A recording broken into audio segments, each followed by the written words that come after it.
First, let me introduce my alter ego, Tina Lena Turner, and this is worth a fair bit of cash. Sussan Ley has emerged as the Liberal Party's next leader and is the first woman to ever hold the position. After a thumping election loss, the vote on who would be the next leader is one of the most important decisions the party will make in this term. And it was a very tight contest. It was between Conservative Angus Taylor and more moderate Sussan Ley. In the end, only a handful of votes decided it, with Sussan Ley getting 29 to Angus Taylor's 25.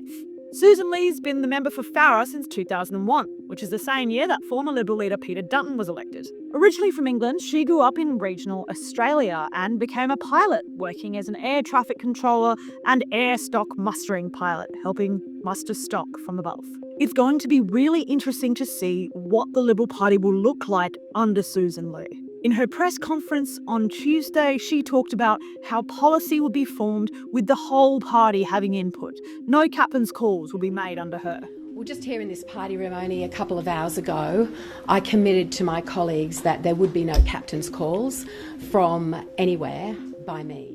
Now, without saying this specifically, what she was really commenting on there was that she would not be doing things the same way Peter Dutton had. Following the election loss, a lot of Liberals were very frustrated with how policy had been decided upon, with some even saying that certain policies they'd worked on hadn't even been released during the election campaign. We're likely to see many more policies, given that the Liberals felt they should have taken a broader and more comprehensive manifesto to the polls. Sussan Ley has left everything on the table for this review when it comes to climate change, net zero, quotas for the Liberal Party. She was also asked how Anthony Albanese has treated her in Parliament and how she expects the Prime Minister to treat her going forward, but was similarly pretty magnanimous and wanted to give him the goodwill to start off the term.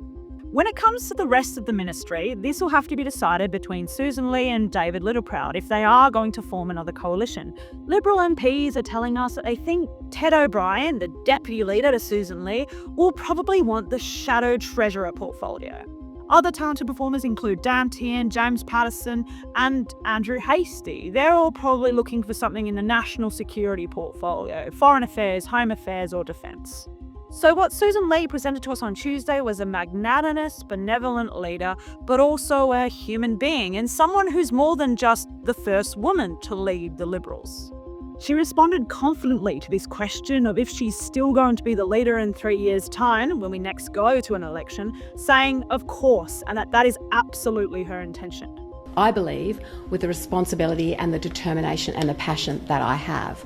And 100% I will be here in 3 years, but more than that, we will be in a competitive position. We know that we can get there.